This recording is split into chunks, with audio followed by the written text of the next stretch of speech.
Olá! Hoje vou te mostrar 25 curiosidades que você não sabia sobre Lampião, o rei do cangaço.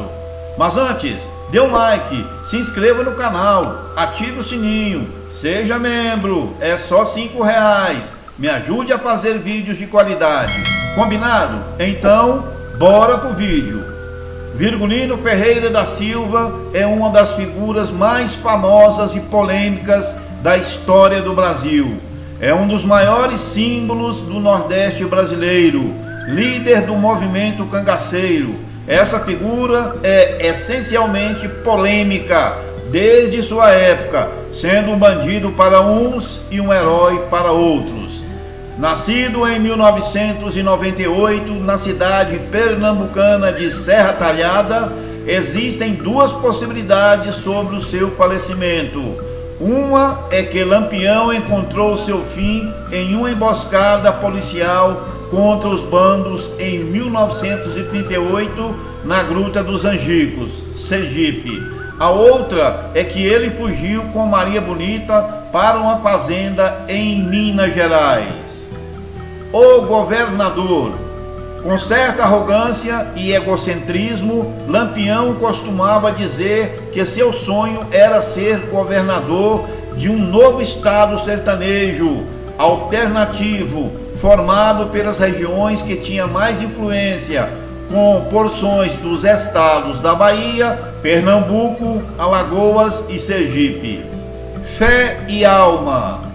Lampião era um homem profundamente religioso e supersticioso, sendo praticante do catolicismo clássico sertanejo, relacionado às forças da natureza.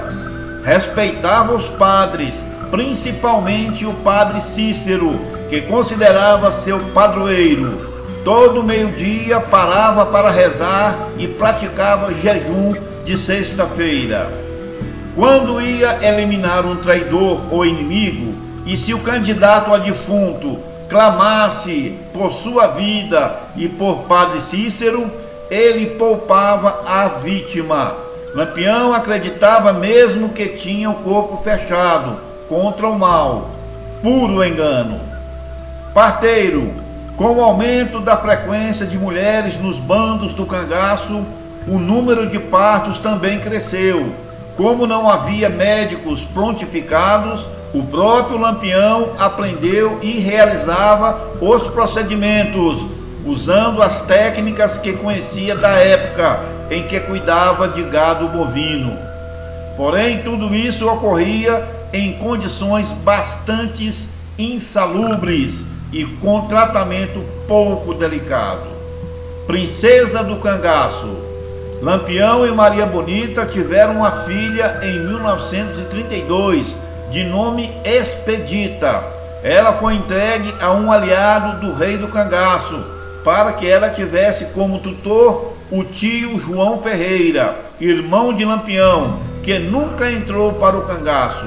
Isso tudo ocorreu no maior sigilo e o caso foi tratado como uma espécie de segredo de Estado. Fisionomia. Em uma reportagem do jornal O Ceará, em 1926, um repórter descreve o rei do cangaço em sua passagem por Juazeiro do Norte.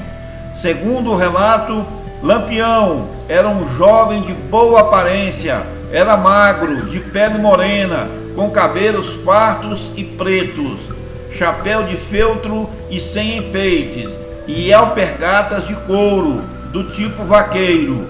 Usava um lenço verde no pescoço, com um anel segurando. Além desses, mais 6 anéis pelas mãos, com pedras preciosas, além de um rifle, uma pistola e um punhal. Bebida alcoólica. Era muito comum no cangaço noites de bebedeiras e diversão. Porém, Lampião bebia pouco, apesar de gostar particularmente do conhaque. Dizia que quem bebe muito faz o que não deve e fica besta. Gosto pelas letras. Lampião sabia ler, gostava de ler histórias, notícias e principalmente reportagens feitas sobre ele mesmo, além de revistas que vinham de São Paulo e do Rio de Janeiro.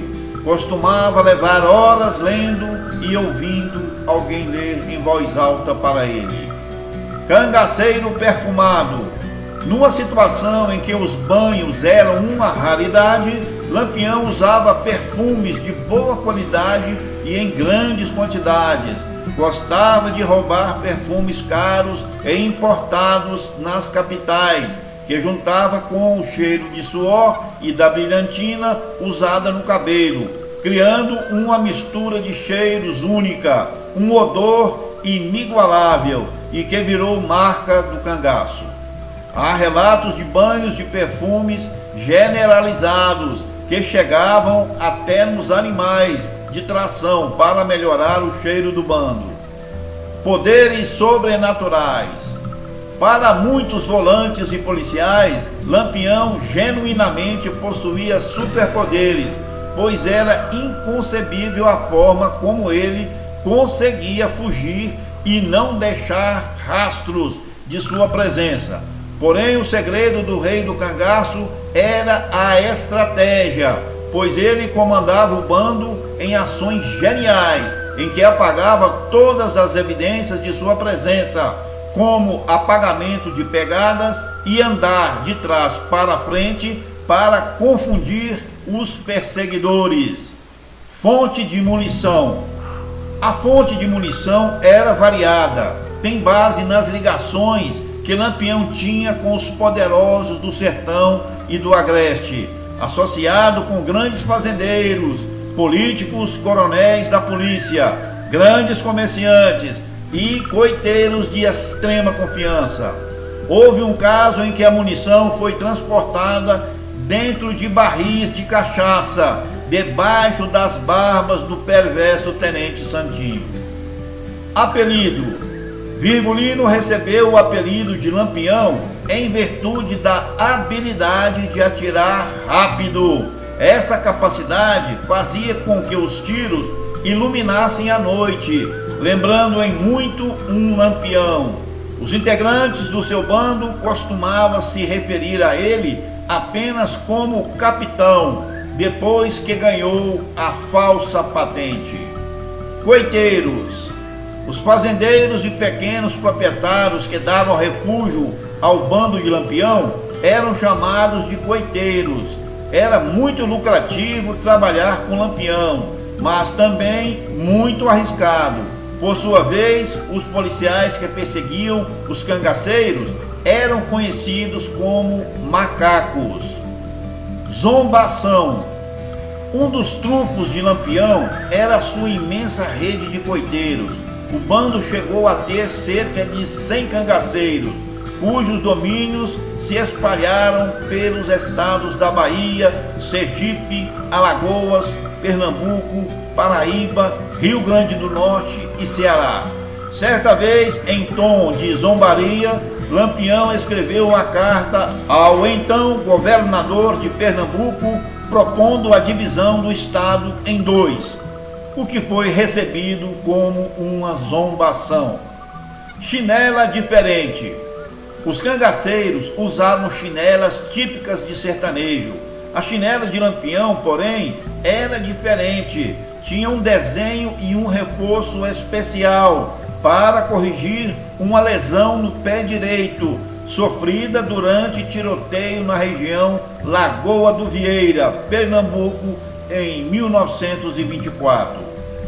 Enfeite de moedas.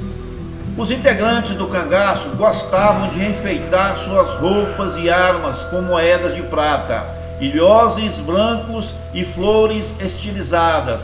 Também usavam muitos anéis nos dedos e, no caso das mulheres, correntes de ouro com medalhões e medalhas.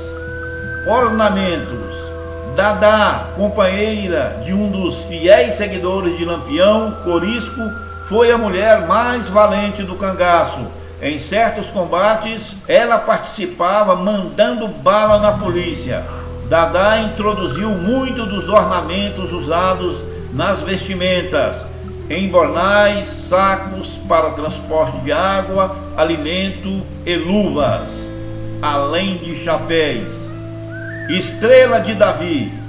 No chapéu, os cangaceiros costumavam pregar símbolos religiosos. O cangaceiro, o candeeiro e outros usavam sempre uma cruz na aba frontal do chapéu quebrado. Também era comum chapéus adornados com a estrela de Davi. Mulheres no bando. No início, desde o tempo de Jesuíno Brilhante, o primeiro chefe de cangaceiros, só haviam homens nos bandos. As mulheres começaram a participar do movimento em 1930, ano em que Lampião conheceu e se apaixonou por Maria Bonita. Cachorros no bando. Os cangaceiros costumavam ter cachorros no bando. Eles serviam como vigias. Existem relatos que cachorros já livraram o bando de ataques surpresa pelas forças volantes, salvando vidas do lado cangaceiro. Quando o cão latia, todos já se preparavam para o confronto. Houve pouco alarme falso, como animais silvestres se aproximando. Os ferimentos de Lampião. Lampião sofreu vários ferimentos ao longo de sua vida no cangaço. Em 1921, foi baleado no ombro e na virilha. No ano de 1922, teve um ferimento na cabeça, uma bala de raspão que quase lhe tirou a vida. Uma lesão no pé direito em 1924 lhe acompanharia a vida inteira. Foi atingido na omoplata em 1926 e no quadril em 1930. Cego de um olho. Em 1925, nos primeiros anos do cangaço, perdeu o olho direito, correndo a cavalo nas caatingas. Enxergava mal e poucos meses depois, uma bala pegou em uma planta que respingou suco dentro do seu olho e ele ficou cego de vez. Procurou um médico que o desenganou dizendo: capitão, cuide bem do seu olho esquerdo. Quem tem dois, tem um. Quem tem um, não tem nenhum. Seu olho direito é como se fosse um filho que o Senhor perdeu. Chefe de bando. Antes de ter seu próprio bando, Lampião e seus irmãos Antônio e Ezequiel fizeram parte do bando de Sebastião Pereira, o Senhor Pereira, como era conhecido. E este abandonou o cangaço e passou a chefia para Lampião, que em troca protegeria a sua família, que ficaria no sertão. E ele se foi para o estado de Goiás, depois para Minas Gerais. Lampião eliminou um irmão. Os pais de Lampião criaram um bebê que recebeu de uma pobre mulher que disse que não ia conseguir sustentar a criança. Se tornou cangaceiro de Lampião, mas desobedecia ordens e criava problemas sérios, colocando o bando em risco. Então Lampião mandou seu irmão de sangue, o Livino, dar cabo do cangaceiro arruaceiro Antônio Rosa, irmão de Lampião por adoção. Caridade. Lampião era um bandido, mas era religioso. Era devoto de Padre Cícero e, portanto, agia como bandido e como religioso. Existem relatos que Lampião dava muitas esmolas aos mais pobres. Era um ato religioso e bondoso, mas também servia para ganhar a simpatia do povo por onde passava. Adúltero. No início da convivência com Maria Bonita, Lampião também participava das festinhas de prostíbulos, em que a sua cambada iam para se divertirem com as mulheres da vida. Quando Maria Bonita descobriu, ameaçou em largar Lampião, que a partir de então parou com suas farras mundanas. Se você gostou do vídeo, dê um like, se inscreva no canal, seja membro, meu amigo, me ajuda, cabroeira, para eu fazer mais vídeos de qualidade. Fiquem na paz. Juízo, hein? porque eu fui!